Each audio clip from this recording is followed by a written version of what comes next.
బిడ్డలిచ్చిన ప్రభా ఒక ఎగ్జాంపుల్ బట్టి మేము నేర్చుకోవడానికి సహాయం చేయండి ప్రభా. ఈ దినం మీరు మాతో మాట్లాడండి. మంచి ఆరాధన ఇచ్చావు, నేను స్తుతిస్తూ ఉన్నాను తండ్రి. మీకు వందనాలు. మీకే మహిమ ఘనత ప్రభావములు చెల్లించుకోవడానికి సహాయం చేయండి. కొద్ది నిమిషాలు అయోగ్యుడైనటువంటి నాతో మీరు మాట్లాడండి. ఈ సన్నిధి మాతో వచ్చింది ప్రభా. నిర్లక్ష్యము, నిద్రముత్తాత్మ ప్రభా, ఇదిగోనైనా తొందరపడే ఆత్మను తీసివేసి ఈ సన్నిధి మాతో వచ్చి నడిపించున్నాను. యేసునామమున నడిపించున్నాను. ఆమేన్. దేవునికి వాక్యం యెషయా గ్రంథము 26వ అధ్యాయం. ఆ దినమున యూదా దేశములో జనులు ఈ కీర్తన పాడుదురు. బలమైన పట్టణం ఒకటి ఉన్నది, రక్షణను దానికి ప్రాకారములుగాను బురుజులుగాను ఆయన నియమించి. బలమైనటువంటి పట్టణము మనకున్నది, రక్షణ దానికి ప్రాకారములుగాను బురుజులుగాను ఉన్నది.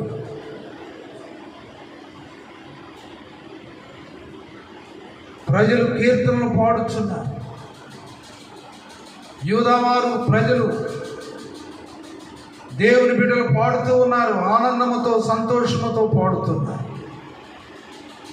బలమైనటువంటి పట్టణము ఒకటి మనకు ఉన్నది, అది స్ట్రాంగ్ పట్టణము. ఆ పట్టణములో దేవుడు సంచరిస్తూ ఉన్నాడు. ఆ పట్టణములో దేవుని యొక్క దూతలు సంచారం చేస్తూ ఉన్నవి. వారు ఊహించుకొని సంతోషముతో పొంగి ఎంతో చక్కగా పాడుతూ ఉన్నారు. ప్రేమైనటువంటి దేవుని బిడ్డలారా, యూదా ప్రజలు ఎంతగానో సంతోషించి ఆ పట్టణం విషయమై పాడుతూ ఉన్నారు, కీర్తనలు పాడుతూ ఉన్నారు, సంతోషగానములు చేయించున్నారు. దాంట్లో ఏమన్నాయంటే బలమైనటువంటి పట్టణం అని దానికి పేరు. పరిశుద్ధ పట్టణము, బలమైనటువంటి పట్టణము. ఆ పట్టణంలో ఉన్న ప్రజలు ఎంతో సంతోషిస్తూ ఉన్నారు, స్తుతిగానాలు చేస్తూ ఉన్నారు. మరి ఆ పట్టణంలో మనల్ని కూడా దేవుడు రమ్మని కోరుతూ ఉన్నాడు. ఆ పట్టణం ఎక్కడో లేదు, నీ హృదయంలోనే ఉన్నది. నువ్వు దాన్ని అలాగా క్రియేట్ చేసుకుంటే, అలాగా నువ్వు సృష్టించుకుంటే అదే దేవుని పట్టణము, పరలోక పట్టణము, యెరూషలేము పట్టణము, సియోను రాజ్యదండంలో ఉన్నదని దేవుడు మనకు జ్ఞాపకం చేస్తూ ఉన్నాడు. ప్రేమైనటువంటి దేవుని బిడ్డలారా, ఎలాంటి పట్టణంలో దేవుడు నేను నిర్మించాడు, ఎలాంటి సంతోషం దేవుడు నీకు ఇచ్చాడు. ఆ సంతోషాన్ని, ఆ ఆనందాన్ని ఎక్కడ పాడు చేసుకున్నావో నాకు తెలియదు. దేవుని పట్టణంలో ఉండాలని దేవుడిని ఆశపడుతున్నాడు. దేవుని కాపుదల కింద ఉండాలని దేవుడు ఆశపడుతున్నాడు. దేవుడి మార్గంలో ఉండాలని దేవుడు ఆశపడుతున్నాడు. ఈ ఉదయకాల సమయంలో వారు ఏమంటున్నారు? ఆ ప్రజలందరూ కలిసి ఏమంటున్నారు? ఏం పాట పాడుతున్నారు? ఇదిగో బలమైనటువంటి పట్టణం మనకున్నది. ఎప్పుడైనా ఆలోచన చేసావా? శోధనలో, బాధల్లో, కష్టాల్లో, ఇరుకులో, కన్నీరులో, బిడ్డల సమస్యల్లో, భర్త సమస్యల్లో, భార్య సమస్యల్లో ఎప్పుడైనా నువ్వు ఆలోచించావా? ఇదిగో మీరెవరైనా సరే నా మీదకి వచ్చినట్లయితే నేను ఎక్కడున్నానో తెలుసా? బలమైనటువంటి దేవుని సన్నిధిలో నేనున్నాను. హల్లెలూయా! దేవుని సన్నిధిలో నేనున్నాను. ఎప్పుడైతే నువ్వు ఆలోచన వస్తుందో ఎవరు కూడా నీ ముందు నిలవలేదు. దావీదు అంటున్నాడు, ఇదిగో నేను గాఢాంధకారపు లోయలో నేను సంచరించిన ఈ అపాయం నాకు అంటే ముందుగానే. చూడండి 23వ దావీదు కీర్తన చదివితే ఏమంటాడు? గాఢాంధకారపు లోయలో నేను సంచరించిన ఏ అపాయము నా ఎందుకు రాదు. ఒక సేవకుని యొక్క ఆలోచన ఏంటో గమనిద్దాం. మనుషుల వైపు చూడలేదు, తనకున్నటువంటి శక్తి సామర్థ్యాల వైపు చూడలేదు, తనకున్నటువంటి ఆలోచన విధానం వైపు చూడలేదు. ఆయన ఒక రాజు, దేవునితో సహవాసం చేస్తూ నడుస్తున్నటువంటి ఒక నరుడు. కానీ తన ఆలోచన ఏంటంటే, ఒకవేళ నేను గాఢాంధకారపోయేలో నేను సంచరించిన ఏ అపాయం నాకు రాదు. చదవండి వాక్యం. దుడ్డు కర్రయు నీవు నాకు తోడైందు, నీ దుడ్డు కర్రయు దండమును నన్ను ఆచరించును. చూడండి ఎలాంటి వెపన్స్ ఉన్నాయో చూడండి. నీకు ఎలాంటి వెపన్స్ ఉన్నాయి? నువ్వేమనుకుంటావంటే నా దగ్గర లక్షల డబ్బులు ఉంటే బాగుండు, బంగారం ఉంటే బాగుండు, ప్రజలుంటే బాగుండు, నా రక్త సంబంధాలు ఉంటే బాగుండు. ప్రియులు చూడండి, మా నాన్నగారు చనిపోయినప్పుడు మొన్న నేనన్నాను ఎవరు ఏడవద్దన్నా, ఎవరు ఏడవకూడదు. దేవుడు దీర్ఘాయుష్యం ఇచ్చి 93 సంవత్సరాలు ఇచ్చాడు. ఏడవటం ఎందుకు? 70 సంవత్సరాలు 80 సంవత్సరాలు మిగిలింది కూడా దేవుడి ఆయుష్.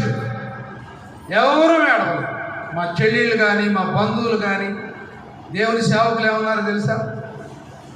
ఇదండి, ఇది సమాధి కార్యక్రమం అంటే ఇది. నా భార్యతో మరి మా తమ్ముడు భార్యతో కూడా చెప్పాను, ఎవరు ఏడవకూడదు వెళ్ళి. ఆయన ఎంతో కష్టపడి శ్రమోర్చి నా తల్లి నా తండ్రి ఎంతో కష్టపడి మమ్మల్ని పెంచారు. మేము ఎక్కడున్నాం? వారి సన్నిధిలో, దేవుని సన్నిధిలో, దేవుని బలమైనటువంటి దుఃఖంలో ఉన్నాం అన్నమాట. ఎందుకు ఏడుపు? ఎందుకు గొంతు పోయేటట్టుగా ఏడవటం? ఎవరు కూడా సమాధి పెట్టి దగ్గర ఏడవకూడదు. యెహోవా ఇచ్చిన యెహోవా తీసుకు. ఎన్ని సంవత్సరాలు బ్రతికాడు? 93 సంవత్సరాలు బ్రతికాడు. ఎలాగ సంతోషించాలి, ఎలాగ ఆనందించాలి? ఇదిగో నా తండ్రి పరలోక రాజ్యంలో మనం కలుసుకోబోతున్నాం. హల్లెలూయా, హల్లెలూయా. నిరీక్షణ లేని వారు ఇతరుల వల్లే మనం ఉండకూడదు. శ్రమ వచ్చినప్పుడు, కష్టం వచ్చినప్పుడు, ఇరుకు వచ్చినప్పుడు, ఇబ్బంది వచ్చినప్పుడు నీ హృదయం భరించలేక, నీ మనస్సు నిన్ను ఆదుకోలేక గలిబిలైపోతూ ఎలాంటి స్థితిలో ఉన్నప్పుడైనా సరే, ఇక్కడ యూదా ప్రజలు, యెరూషలేములో ఉన్న ప్రజలు ఈ కీర్తనలు పాడుతూ ఉన్నారు. బలమైనటువంటి పట్టణం మనకున్నది. ఏమన్నది? బలమైనటువంటి పట్టణము మనకి ఉన్నదంట. నీ దగ్గర ₹1 లేకపోయినా దేవుని శక్తి నీతో ఉంటుంది. జాగ్రత్త. ₹1 నీ దగ్గర లేకపోయినా దేవుని శక్తి నిన్ను నడిపిస్తావు. అలాగ ఆలోచన చేసుకోవాలి. నీ అంతలో నీవే ఆలోచన చేసుకోవాలి. ఎవరో నా భర్త నాకు ఆలోచన చెబుతాడు, నా బంధువులు నాకు ఆలోచన చెబుతారు, నా బిడ్డలు నాకు ఆలోచన చెబుతారు. ఎవరు నీకు ఆలోచన చెప్పరు. ఆలోచన చెప్పేది నేను, త్రోవలో నడిపించేది నేను, సరైనటువంటి మార్గంలో నడిపించేది నేనని ప్రభువు చెప్తున్నాడు. ఈ మధ్యాహ్నకాల సమయంలో ప్రియమైనటువంటి దేవుడు బిడ్డ, ఎందుకు దిగులు పడుతున్నావు? ఎందుకు నిరుత్సాహపడుతున్నావు? నాకు తెలియదు. ప్రయాసపడి గాలి వానల చేత కొట్టబడి ఆదరణ లేకున్నదానా, నీలాంజనములతో నీ కట్టడాల్ని నేను కట్టాను. 54వ అధ్యాయం, మాణిక్యమణులతో నీకు పునాదులు వేస్తాను. యెషయా గ్రంథం 54వ అధ్యాయం. ప్రయాసపడి చదవమా. ప్రయాసపడి గాలి వానల చేత కొట్టబడి ఆదరణ లేకుండా. ఏం లేకుండా ఇక్కడ? ఏం లేకుంది చెప్పాలి. ఆదరణ అంటే ఎవరు? హోప్లెస్గా ఉంది. సహాయం చేసేవారు లేరు, ఆదరించేవారు లేరు, పలకరించేవారు లేరు. గ్రామములకు దూరముగా ఉన్నది. బిడ్డలు చిన్నవారు, భర్త లేని సమయము, ఆదరణ లేక ఉన్నదానా. ఉన్నవాడు అనలేదు, సంబోధిస్తున్నాడు స్త్రీగా. ఆదరణ లేక ఉన్నదానా. ప్రియమైనటువంటి దేవుని బిడ్డలారా, క్రైస్తవ సమాజంలో, కుటుంబ వ్యవస్థలో ఎవరు ఆదరణ లేక, ఎవరు పిరికివారుగా, ఎవరు బలహీనంగా ఉంటారంటే స్త్రీలే. స్త్రీలు బహు బలహీనమైనటువంటి ఘట్టం అన్నారు, కానీ వారు బలమైనటువంటి వారు. ఎందుకంటే ఆదాము ప్రక్కట ఎముకలో ఒక ఎముకను తీశాడు కాబట్టి స్త్రీలు గట్టిగా ఉన్నారు. పురుషుడు మట్టి ఆకారంగా ఉంటాడు అన్నమాట. కానీ స్త్రీ జాతి, స్త్రీలో ఉన్నటువంటి శక్తి దేవుని శక్తి. హల్లెలూయా. ఆదరణ లేకున్నదానా, నీలాంచలములతో నీ కట్టడలను కట్టుదును, నీలములతో నీ పునాదులను వేయుదును, మాణిక్యమణులతో నీ కోట కొమ్ములను, సూర్య స్తంభములతో నీ గుమ్మములు నేను కడతాను. ఏ రత్నాలంట? ఏ రత్నాలు? ఈ రత్నాలు ఎవరికండి? దేవుని నమ్ముకున్నటువంటి వారికి, దేవుని పట్టణంలో ఉన్నవారికి, దేవుని పట్టణంలో ఉన్నవారికి. ప్రియమైనటువంటి దేవుని బిడ్డలారా, ఎలాంటి రత్నాలు? ప్రశస్తమైనటువంటి రత్నాలు. ఎక్కడంట? నీకు సరిహద్దులు ఏర్పరుస్తాను. నీ పిల్లలందరూ యెహోవా చేత ఉపదేశమునందెదరు. నీ పిల్లలకు ఏమొచ్చింది? అధిక విశ్రాంతి. వాడు అంటాడు, నీ పిల్లలు వృక్షం కూడా పనికిరారయ్యా. నీ పిల్లలు గేదెల దగ్గర కూడా పనికిరారు. నీ పిల్లలు మట్టి పని చేయడానికి కూడా పనికిరా. తల్లి అనుకుంటుంది, అయ్యో నా బిడ్డల్ని ఇలాగా హింసించారు నా గ్రామస్తులు, నా బంధువులు ఎందుకు పనికిరారన్నారు నీ పిల్లల్ని. మా పెద్ద బాబుని ఏబిల్ని ఏమన్నానంటే, ఆయన కాలేజీ కెమిస్ట్రీ లెక్చరర్ గారు అనుకుంటారు. నాకు ఒక రోజు రోడ్డు మీద కనపడి అన్నాడు, నమస్కారం పెట్టాను. నేనే బ్రాహ్మడు, నమస్కారం పెట్టాను. Lecturer, college lecturer. ఆయన ఏమన్నాడంటే, నమస్తే సార్, మా బాబు ఎట్లా చదువుతున్నాడు. ఆయన ఏమన్నాడు తెలుసా? సీరియస్గా, అయ్యా మీ బాబు చదువు మానిపించేసి మీ వృత్తి ఏదైనా ఉంటే చేయించుకోండి అన్నాడు. చూడండి ఎంత తక్కువగా పట్టాడు. మా వృత్తి ఏదైనా ఉంటే. సరే సార్ అని నేను ఇటు తలకాయ ఊపి వెళ్ళిపోయాను. నేనేం పట్టించుకోలేదు. ప్రార్థన చేశాను, ప్రభువా బిడ్డలు మీరు ఇచ్చిన బిడ్డలు మార్మల్స్ పొందిన తర్వాత పుట్టిన బిడ్డలు కదా, మరి నీ బిడ్డలు నీ విడిచిపెట్టవుగా, తలగా చేస్తానన్నావు కానీ తోకగా చేయనన్నావు కదా ప్రభా. నేను ఒక్కడనే ప్రార్థన చేసుకుంటా ఉన్నా వాడి విషయం. వాళ్ళ అమ్మగారు కూడా చెప్పలేదు. తర్వాత ఇప్పుడో చెప్పారు, దేవుడు ఆ బిడ్డలు దీవిస్తూ ఉన్నప్పుడు ఆయన ఏమన్నాడంటే, ఈ అబ్బాయి చదువు రాదండి, మీ వృత్తి ఏదన్నా ఉంటే ఆ వృత్తి పని నేర్పించండి అని అన్నాడు. అది అన్నంత మాత్రం దేవుడు వదిలిపెట్టాడా? దేవుడు వదిలిపెట్టాడా? వదిలిపెట్టాడు దేవుడు. ఇదేమో దేవుడు ఒక గలంగా, మరి ఒక స్కూల్లో ఒక ప్రిన్సిపాల్గా దేవుడు వాడుకుంటున్నాడు. దేవుడు పరిచర్యలో వాడుకుంటున్నాడు. 2-3 స్థలాల్లో, ఎమిగ్నూరు పట్టణంలో 2-3 స్థలాల్లో దేవుడు వాడుకుంటున్నాడు. ఫెలోషిప్లో అనేక కేంద్రాల్లో దేవుడు వాడుకుంటున్నాడు. ఎందుకు చెబుతున్నాడంటే, నీ పిల్లలకు అధిక విశ్రాంతి కలుగును. వాడు అన్నంత మాత్రాన వాడు దానికి పనికిరాడు, దీనికి పనికిరాడు. వివాహం చేయండి, భార్య ఎక్కడ సంపాదించుకుని పెట్టింది ఇట్లాంటి అనేవాళ్ళు కూడా ఉంటారు. Be careful. మన దేవుడు సర్వశక్తిమంతుడు, ఆయన గొప్ప దేవుడు. దాచబడినటువంటి నిధులు నీకు నీ బిడ్డలకు దేవుడు సమకూరుస్తాడు. ఈ మధ్యాహ్నకాల సమయంలో దేవుని బిడ్డలారా, దాచబడినటువంటి రహస్య స్థలంలో, రహస్య ప్రాంతాల్లో దేవుడు నీ బిడ్డల్ని, నిన్ను దేవుడు బలపరిచి వాడుకుంటాడు. మనుషులందరూ తలవంచుకుంటారు. నిందించిన వారు నీకు దూరం అయిపోతారు. చదవండి ఆ తర్వాత కింద భాగం. నీ పిల్లలందరికీ అధిక విశ్రాంతి కలుగును. నీవు నీతి గలదానవై స్థాపింపబడదు. నీవు భయపడనక్కర్లేదు. బాధించువారు నీకు దూరం అయిపోతారంట. ఎవరి మాటలు ఈ మాటలు? దేవుని దొడ్డిలో ఉన్నటువంటి వారు, దేవుని పట్టణములో, బలమైనటువంటి పట్టణంలో ఉన్నటువంటి వారు, ప్రియమైనటువంటి జనాంగమా, దేవుని బిడ్డలారా, నీవెక్కడున్నావు? ఏ స్థలములో ఉన్నావు? ఏ ప్రాంతంలో ఉన్నావు? దేవుడి దొడ్డిలో ఉన్నంత వరకు ఆదాము హవ్వ ఎంతో ఘనముగా ఉన్నారు, ఎంతో మహింపరచబడ్డారు. ప్రతిరోజు వచ్చి ప్రభు పలకరిస్తూ ఉన్నాడు, ముద్దు పెట్టుకుంటూ ఉన్నాడు. కానీ దొడ్డి విడిచి బయటికి వెళ్ళిపోతే, దొడ్డి విడిచి సైతాను మాటలు విని, లోకము మాటలు విని, లోకాశల్లో పడిపోయి, స్నేహితుల మాటల్లో పడిపోయి దొడ్డిలో నుంచి దూరం అయిపోతావా? దొడ్డిలో ఉన్నంత వరకు, తోటలో ఉన్నంత వరకు ఆదాము హవ్వకి ఎంత సంతోషమో. డాడీ డాడీ అనుకుంటూ పరిగెత్తుకుంటూ వచ్చారు. కానీ ఒక దినాన దొడ్డిలో నుండి బయటికి వెళ్ళగొట్టడానికి, సంతోషంలో నుండి, మంచి మనస్సు నుండి, ఆనందంలో నుంచి బయటకు తీసుకురావడానికి సైతాను ప్రయత్నం చేసి తీసుకునే వచ్చాడు. ఒక రోజున గ్రహించగలుగుతున్నావా? ఈ మధ్యాహ్నకాల సమయంలో సంతోషంగా ఉన్న దొడ్డిలో, కుటుంబం సంతోషంగా ఉన్న సమయంలో బిడ్డలు, తల్లులు, తండ్రులు, కుటుంబము, సంఘము సంతోషంగా ఉన్న సమయంలో ఏదో ఒక శోధన, ఏదో ఒక అపాయము, ఏదో ఒక నింద, ఏదో ఒక కఠినమైనటువంటి బాధలో ఉన్నప్పుడు దొడ్డిలో నుంచి నువ్వు వెళ్ళద్దు. ఇక్కడ యూదా ప్రజలు ఏమంటున్నారంటే, ఆ దినమున యూదా దేశంలో జనులు ఈ కీర్తన పాడుతున్నారు, బలమైనటువంటి పట్టణం మనకున్నది,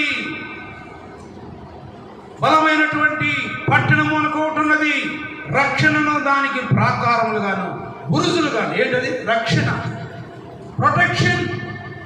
బురుజులు అంటే తెలుసా? జైలు గోడలో చూడండి, సంచులు ఏం చేయలేదు, సంచులు కూడా జైలు అంటే ఎట్టెత్తి చూడాలి. దానికి కూడా శత్రువు వస్తాడా, ఎవడన్నా దొంగ వస్తాడా, అపాయం ఉంటుందా? దావీదు అంటున్నాడు, గాఢాంధకారపు లోయలో నేను సంచరించిన ఏ అపాయం నాకు. ప్రియమైనటువంటి దేవుని బిడ్డలారా, సంగమా, ఈ చుట్టూ బురుజులేశాడు, ఈ చుట్టూ కాపు చేశాడు. చూడండి 47వ అధ్యాయం 27వ అధ్యాయము, యెషయా గ్రంథం 27వ అధ్యాయము 2వ వచనం మనం చదువుకుంటే, ఆ దినమున మనోహరమును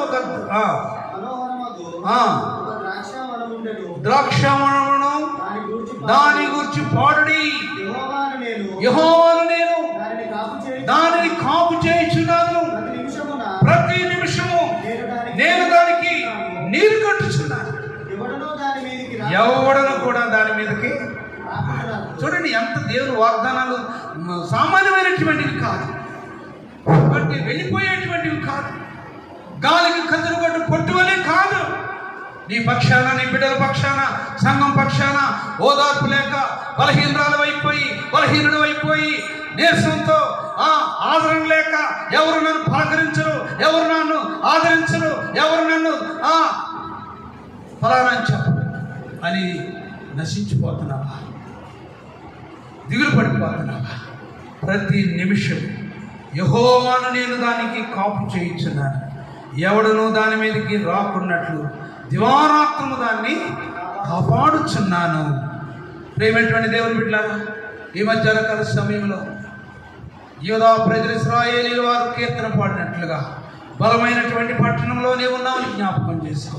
ఒక సమయంలో బయట ఉన్నావు, ఒక సమయంలో సైతాను చేతిలో ఉన్నావు, ఒక సమయంలో దుష్టుల చేతిలో ఉన్నావు, ఒక సమయంలో పాపుల స్నేహంలో ఉన్నావు. కానీ దేవుడు తన మహాకృపను బట్టి తన సిలువ రక్తములో కాచిన ఆ రక్తమును బట్టి విమోచించి నీ కొరకు క్రైదనం ఇచ్చి నిన్ను తన బిడ్డగా కుమార్తెగా చేసుకొని తన దొడ్డిలో చేర్చున్నాడు. మధ్యాహ్నకాల సమయంలో వెళ్ళిపోతావా? తప్పిపోయిన గొర్రెలాగా వెళ్ళిపోతావా? తొందరపడి వెళ్ళిపోతావా? మందులో ఉండి వెళ్ళిపోతావా? దూరం అయిపోతావా? గాయములు పొందుతావా?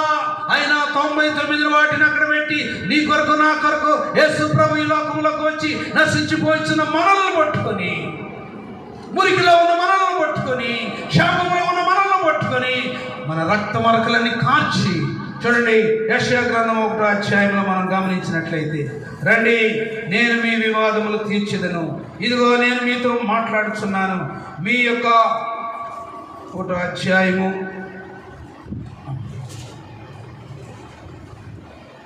యెహోవా ఈ మాట సెలవిచ్చినాడు. 18వ వచనం, రండి దొడ్డిలో నుండి బయటికి వెళ్ళిపోయిన వారులారా, నిరీక్షణ లేనిదానా, నిరీక్షణ లేనటువంటి వారులారా, నిరీక్షణ లేనటువంటి యవనస్తులారా, ఎవరు రండి రండి మన వివాదమును తీర్చుకుందాము.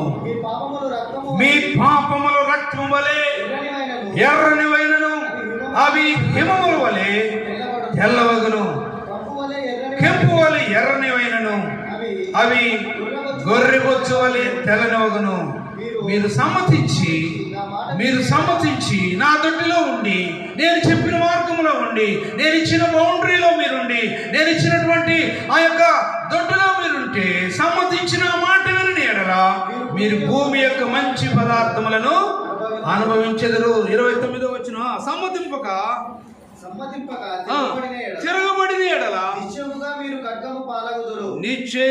మీరు ఖడ్గము పాలగుదురు. యెహోవా ఇలాగనే సెలవిచ్చుచున్నాడు. ప్రియమైనటువంటి దేవుని బిడ్డలారా, దొడ్డిలో ఉండి ప్రభువును స్తుతించు.